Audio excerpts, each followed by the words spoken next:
Input nutrien.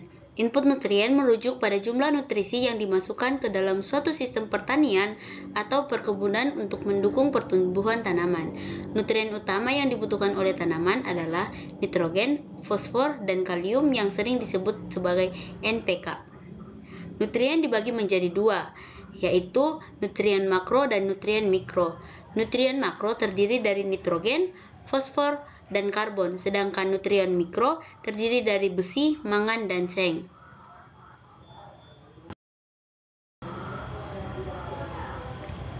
Sumber input nutrien. Sumber input nutrien itu yaitu berasal dari aktivitas pertanian, limbah industri, hujan asam, limbah domestik, erosi tanah, dan budidaya perikanan dan aquakultur. Manfaat input nutrien. Yang pertama yaitu pertumbuhan organisme. Nutrien yang mencukupi penting untuk pertumbuhan dan perkembangan organisme di perairan, termasuk tumbuhan air, alga, fitoplankton, dan hewan lainnya.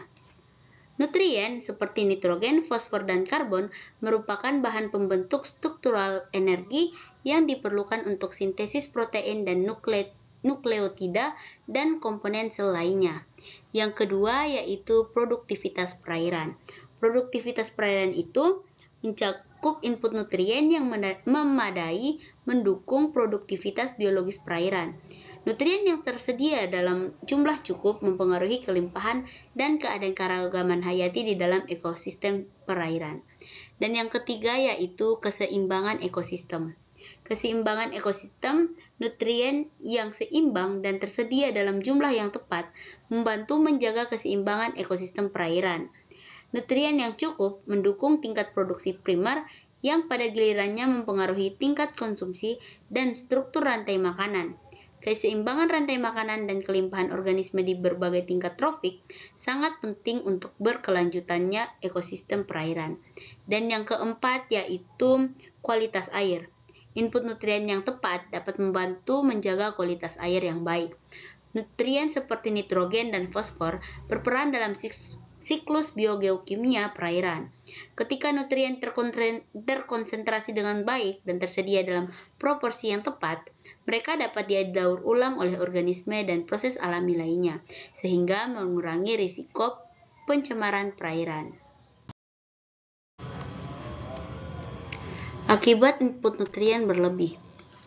Input nutrien yang berlebih dapat menyebabkan pertumbuhan alga yang berlebihan atau eutrofifikasi. Ketika terlalu banyak nutrien masuk ke dalam air laut, alga akan berkembang biak dengan cepat membentuk algal bloom yang dapat menyebabkan berbagai masalah, seperti penurunan kualitas air, kerusakan ekosistem laut, dan kematian massal ikan dan hewan laut lainnya.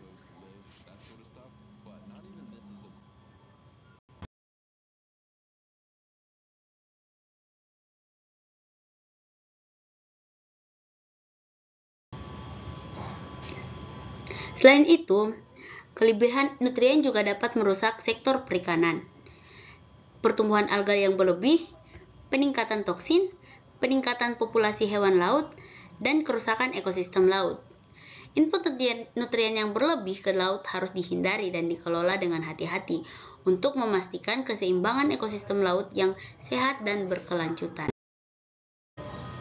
Cara-cara penanggulangan input nutrien ke laut antara lain yaitu pengelolaan limbah. Limbah pertanian, industri, dan domestik harus dikelola dengan baik untuk mencegah masuknya nutrien ke dalam air dan laut. Hal ini dapat dilakukan dengan memperbaiki sistem pengolahan limbah dan menegakkan aturan yang ketat terkait pembuangan limbah. Selanjutnya yaitu pengawasan dan penegakan hukum. Pengawasan dan penegakan hukum yang ketat terhadap pembuangan limbah dan penggunaan pupuk akan membatasi input nutrien ke laut dan mempromosikan praktik yang lebih berkelanjutan. Selanjutnya yaitu praktik pertanian yang ramah lingkungan. Petani dapat menggunakan praktik pertanian yang ramah lingkungan, seperti penggunaan pupuk organik dan teknik pengolahan tanah yang berkelanjutan untuk mengurangi input nutrien ke laut. Selanjutnya yaitu meningkatkan kesadaran masyarakat. Kesadaran masyarakat tentang pentingnya menjaga lingkungan perlu ditingkatkan, sehingga mereka dapat melakukan tindakan preventif untuk mencegah input nutrien ke laut, seperti membuang limbah pada tempatnya dan mengurangi penggunaan pupuk kimia. Pemulihan ekosistem laut. Pemulihan ekosistem laut dapat dilakukan dengan cara mengembangkan tanaman laut dan mikroba yang dapat menyerap nutrien dari air laut. Sekian presentasi saya, terima kasih.